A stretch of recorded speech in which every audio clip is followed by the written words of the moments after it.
Bonjour les amis, alors on se retrouve une nouvelle fois dans la forêt, au milieu de la nature, on entend les petits oiseaux chanter. Donc là on est sur la première sortie girole de l'année, on va essayer de trouver les premières girolles. Donc les premières girolles qui sortent, c'est la girole pruineuse, Cantharellus palens. C'est une girole qu'on va trouver dans des bois de chêne qu'on voit derrière, avec des châtaigniers. Elle sort aux premières chaleurs, alors cette année il a fait un peu frais au mois de mai, voire même froid. Mais là, je viens d'arriver sur le spot et la première girole est bien là.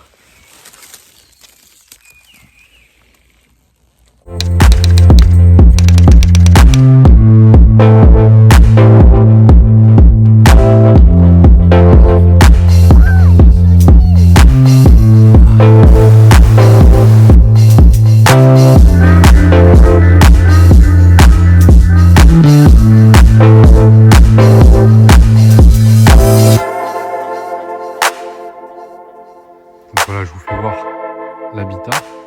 Donc on est sur du chêne pubescent, essentiellement du chêne. Et il y a quelques châtaigniers qui se baladent à droite à gauche. Et donc là, on est au début, donc elles sont difficiles à voir, mais bon. C'est vrai que les girolles, c'est jaune, donc ça aide. Donc voilà, des jolis petits bonbons jaunes. Des jolies petites girolles pruineuses. Donc là, on voit bien la pruine, donc cette petite pellicule blanche. Vous voyez, je viens de passer mon doigt. C'est ça qu'on appelle ça la girole pruineuse. Parce qu'il y a un peu de prune. Donc elles sont toutes fraîches, toutes belles. Viennent de sortir. Allez, je vous refais voir l'habitat. Donc là, on est sur du chêne pubescent. Tout ça, là, c'est du chêne pubescent. Et juste au-dessus, on est sur du châtaignier. Vous voyez les feuilles de châtaignier, caractéristiques, longues, pointues, dentelées. Et regardez, juste à la limite des deux, on trouve des jolies taches de girolles. Là, elles sont juste en train de sortir. C'est superbe. Alors, on continue nos petites trouvailles au milieu des bébés chênes. Voilà, on a des belles girolles. Superbe. Donc, c'est la girole pruineuse. Une girole assez massive, un peu plus pâle que Cibarius. Un peu moins goûteuse, mais franchement, elle est tellement plus facile à cuisiner, vraiment moins gorgée d'eau. Donc chez les girolles, comme chez les chanterelles, on n'a pas de lames sous le chapeau, on a des plis. La chair fait des plis. Ce ne sont pas des lames, ce sont des plis. Et toute la famille a des plis, sauf la trompette de la mort, qui fait partie de la même famille, qui elle n'a pas de plis. Autrement, toute la famille des chanterelles et des girolles ont des plis. Et toute la famille est comestible, ce qui est assez rare. Toutes les chanterelles et toutes les girolles sont comestibles. La girole pruineuse, Cantharellus palens. Donc les caractéristiques, petite pellicule blanche sur le chapeau qu'on appelle la pruine. Forcément elle est jaune.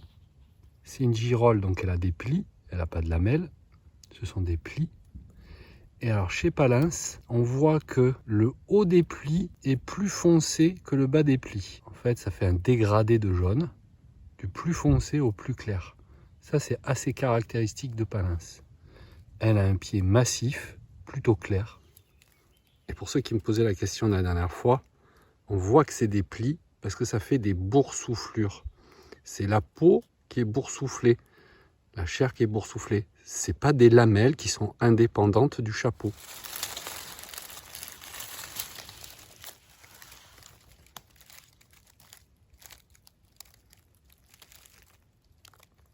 Autre petit conseil, quand vous en trouvez une, n'hésitez pas à soulever délicatement les feuilles autour. Généralement, il y en a d'autres.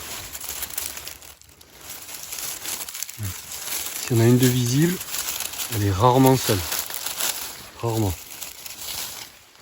Allez, je vous fais voir encore des très jolies. Elles vont être belles. Ah, parfaite. Superbe. Là au-dessus, il y en a une magnifique. Bien cachée dans la mousse.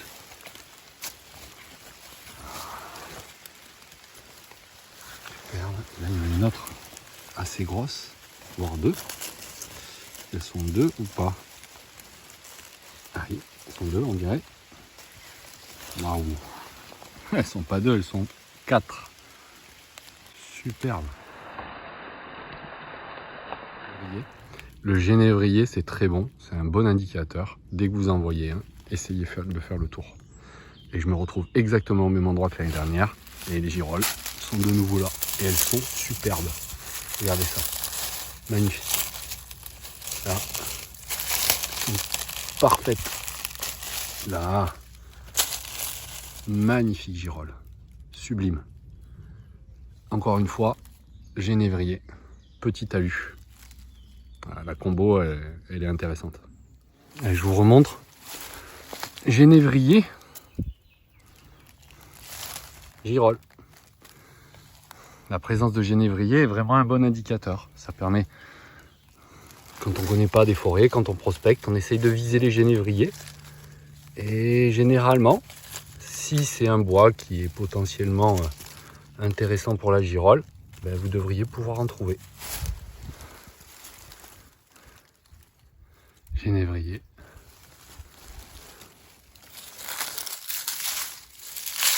Girolle. Splendide. Allez, dernier exemple. Un joli genévrier là. Un autre juste au-dessus là.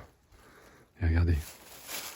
Des tapis jaunes. Et alors là, avec l'humidité en plus, elles sont jaunes d'œuf. Alors là, elles sont splendides. Quand il pleut, la girolle pruineuse a moins de pruines. Du coup, elle est moins blanche, elle est plus jaune. Par rapport à la semaine dernière où il faisait sec, là on voit que la teinte est plus foncée. Vous voyez ? À côté des genévriers, c'est tout simple.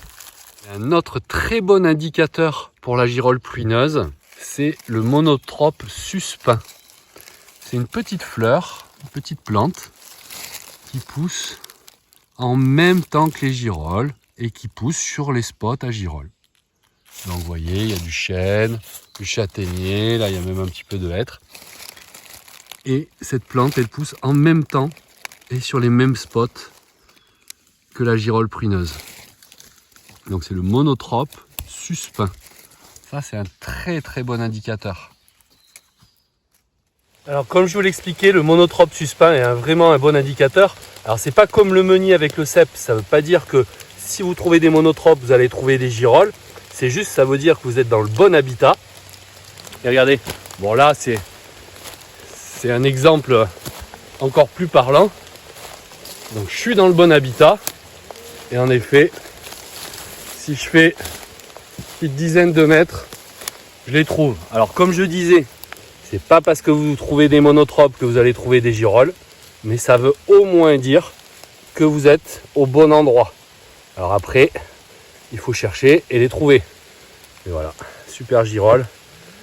Cantarellus palens, pas très loin des monotropes. Alors petit conseil, n'hésitez pas, et ça vaut pour beaucoup de champignons, à regarder la bordure des chemins. Alors pour les girolles, sur les bordures des chemins, à côté des genévriers, souvent, on va trouver des belles girolles. Alors c'est pas systématique, hein. Regardez, juste à côté du genévrier. Et j'avais pas vu, mais ça continue plus haut. Pareil sur le talus, bord de chemin. Regardez ça. Voilà. Superbe. Ça commence plutôt bien. Alors ce qui peut être intéressant à trouver aussi, c'est les petites gauches comme ça, là. Généralement en bordure, vu qu'il y a de l'humidité, et bien, regardez, dans la mousse, au pied de ce petit arbre, on a une bonne dizaine, voire douzaine de girolles, bien cachées. Regardez ça, il y en a partout. Superbe. En dessous encore, oh, magnifique. Elle est superbe. Il n'y a pas de secret, hein. La présence d'eau, ça aide. Et regardez comment la présence d'humidité est importante. Un petit trou dans un tronc. Et regardez, elles sont là, juste à côté. Il y a l'eau, il y a les girolles. Alors là où ça va être intéressant de regarder, c'est dans les petites rigoles comme ça. Là, ça fait une rigole. Et le long des rigoles, généralement, ça peut être pas mal. Là, on les voit dépasser des feuilles. Et en effet, elles sont là. Il y en a d'autres. Et pourquoi? Tout simplement parce que l'humidité va stagner dans la rigole et du coup les girolles vont avoir de quoi pousser. Alors tout à l'heure je vous faisais voir le bord d'un chemin. Et là c'est pareil, on retrouve sur des configurations intéressantes à vérifier. C'est les talus. Donc vous voyez les petits talus avec un plat derrière, ce qui fait que quand il va pleuvoir, l'humidité va stagner au pied du talus. Et les talus c'est toujours très bon. En effet, regardez, en bas du talus, on retrouve des girolles mastodontes, vraiment superbes. Vraiment de la belle girole, hein. Regardez ça. Voilà. Et il y en a plein d'autres. 2 autres de plus là. Voilà. Et toujours sur le pied du talus. Et si je continue, là je les avais pas vus. Et il y a Madame Limace qui est en train de se régaler. On arrive juste à temps, encore une fois. Voilà. Voilà. Il y en a partout. Elles sont belles. Petit talus magique. Alors, continue, est-ce qu'il y en a d'autres? Ah oui, là. Toute fraîche. Oh là là, il y en a partout. Super. Encore des magnifiques, vraiment splendides. Ah, encore une. Je tourne la tête à gauche. Et on a encore. C'est un régal. Là, elles sont d'une qualité. Oh, regardez ça. La pomme de ma main. Ah ouf. Extraordinaire. Ah là là, magnifique là.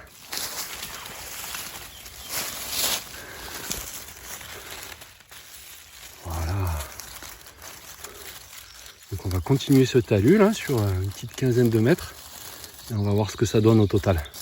Je vous ferai voir le résultat final. Alors voilà le résultat final du talus magique là. Regardez ça. 50, 60 girolles toutes fraîches, magnifiques. C'est splendide. C'est vraiment le petit talus magique. Un régal. Là, je vais essayer de vous expliquer comment je réfléchis. Je suis en prospection, donc c'est une partie de la forêt que je ne connais pas. Et donc, j'essaye d'élaborer une stratégie. On pourrait vaquer à droite, à gauche, et on va tomber sur des girolles. Mais j'essaye d'optimiser mes chances. Donc, 1, j'ai compris qu'elles étaient peut-être au bord des chemins. 2, la présence de genévriers. Et 3, les goulottes. Et là, donc, je parcourais un chemin qui est là, en essayant d'en trouver à droite, à gauche. Et là, en fait, j'ai vu une goulotte qui part. Donc, je me suis dit, bon, j'en ai pas trouvé sur le chemin. Donc, je vais essayer de prendre la goulotte. Donc, je suis monté de 10 mètres de plus en suivant cette goulotte. Pourquoi les goulottes? On a vu tout à l'heure que le long des talus, ça pouvait payer. Donc, je me suis dit, tiens, je vais suivre le talus, là. Et je vais suivre cette goulotte. Et en montant, je me suis dit, ah mince, le talus il s'arrête là.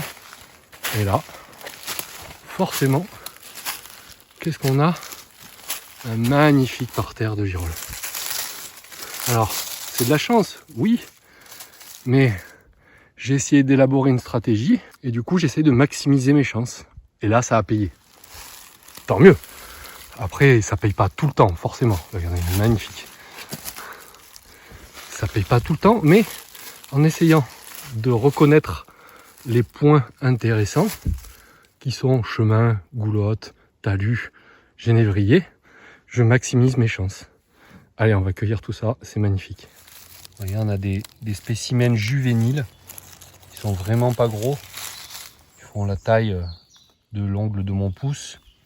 Donc là, il faut compter une bonne semaine pour arriver à maturation. Là, les spécimens comme ça, si vous êtes sûr de votre coin, vous pouvez les laisser. Alors après, c'est sympa aussi des petits spécimens un peu croquants, hein, je le conçois. Mais si vous voulez avoir des belles girolles bien matures qui peuvent faire quasiment la pomme de la main, hein, il faut compter au minimum une semaine, voire 10 jours, selon les conditions météo. C'est très lent à pousser. Alors, au même titre que les cèpes, que les morilles, que tous les champignons, un champignon qui est sorti continue à grossir. Surtout là où il est en train de pleuvoir, on va faire un petit test. On va laisser ces 2 girolles là pendant une semaine. Alors elles sont déjà d'une taille correcte, je pourrais les prendre, elles seraient bien fermes, bien bonnes. Mais juste pour le test, on va les laisser. Et on reviendra le week-end prochain. Et normalement, vous verrez, sur une semaine, la girole, ça grossit bien. Mais c'est une croissance qui est lente quand même. Donc là, on a de la chance, il y a de la pluie. Ça devrait être vraiment significatif. Et voilà, on se retrouve une semaine après pile poil. Et au lieu d'avoir des petites girolles grandes comme mon ongle, on a des girolles qui sont maintenant de cette taille. Là, on a bien fait de les laisser grandir. Et en plus, regardez, il y a des copines à côté. Il n'y en a pas qu'une. Elles sont jolies aussi. On en a 4. C'est belle. Là. Là. On en fait 6. Il doit y en avoir d'autres. Connaissant le coin, ah bah voilà, juste à côté. 7. 8. Regardez, voilà. Ça vaut le coup, si vous êtes sûr et si vous avez bien analysé les conditions météo, de laisser une girole une semaine. Elle va arriver à maturation au bout d'une semaine et elle va être d'une taille correcte. Si vous la ramassez petite, c'est vraiment dommage. Bon ben voilà, la cueillette est finie. Encore un super joli panier de girolles. Vraiment toute belle, toute fraîche. Superbe, super content. Donc voilà, si vous avez aimé cette vidéo et les petits conseils que j'essaye de vous donner, un petit pouce bleu, abonnez-vous à la chaîne, laissez-moi un commentaire, j'y répondrai. Et je vous souhaite à tous de très bonnes cueillettes et je vous dis à bientôt pour une nouvelle vidéo. Ciao!